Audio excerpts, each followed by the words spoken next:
Students, here is Archie Jodhwani. Welcome to Divine Channel. Today we are talking about Ujjayi Pranayama, that is psychic breath. इसकी technique समझते हैं।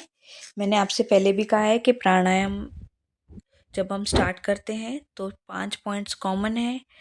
Taking a meditative asana, any asana, sukhasana, padmasana, by closing your eyes and relax your entire body. अपनी आंखों को बंद करके अपनी body को रिलैक्स करना है, माइंड को रिलैक्स करना है। और इस क्षण में भी अगर आप मेरी आवाज़ सुन रहे हैं, अपने आप को रिलैक्स करके इस कॉन्सेप्ट को समझ रहे हैं, तो एकदम आपको माइंड में ये पूरा प्राणायाम का टेक्निक एंड बेनिफिट्स याद हो जाएंगे। If you pay attention and relax your mind and concentrate. Okay, now bring your attention to the breath in your nostrils and allow to become peaceful. अपनी सांस को नॉर्मल, पीसफुल और normal rhythm पे आने देना है और दोनों नासिकाओं को से पर अपना ध्यान लाते हुए आती जाती सांस को महसूस करना है। इसके बाद after some time shift your focus on your throat. ये उज्जयी प्राणायाम जो है ये कंठ से यानी थ्रोट को पूरा ध्यान आपको अपने कंठ पे लाना है, गले पे लाना है और फील करना है कि ब्रेथ जो है वो drawn in and out through the throat, यानी हमारी जो सांस है वो थ्रोट से आ और जा रही है, नासिकाओं से नहीं, ऐसा फील करना है। Taking place through a small hole in the throat.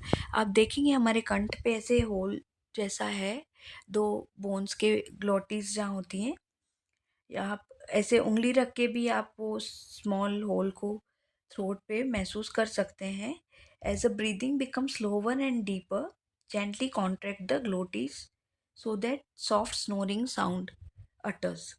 अब आपको जैसे खराटे देते हैं ना, स्नोरिंग यानी खराटे की साउंड, जो छोटा बेबी सोया रहता है उसकी खराटे की साउंड कैसी होती है, ऐसे स्लोवर और डीपर गले से सांस लेते हुए अपने गले कंठ को थोड़ा संकुचित करेंगे, अंदर की तरफ कॉन्ट्रैक्ट करेंगे और फिर ब्रीदिंग करेंगे तो एक साउंड प्रोड्यूस होगा, वो थ्रोट से आएगा।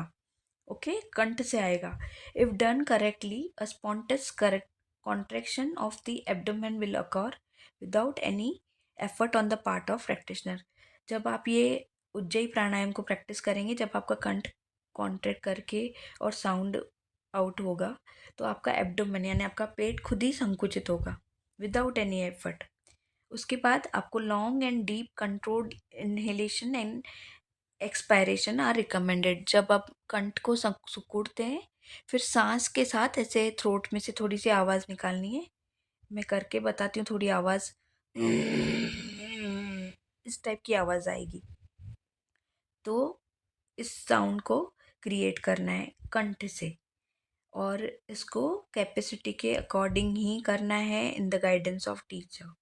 ओके, इसके बहुत बेनिफिट्स हैं।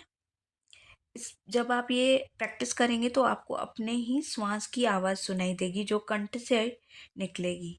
अब बेनिफिट्स जानते हैं। Ujjayi is classified as tranquilizing pranayama and it is also has heating effect on the body.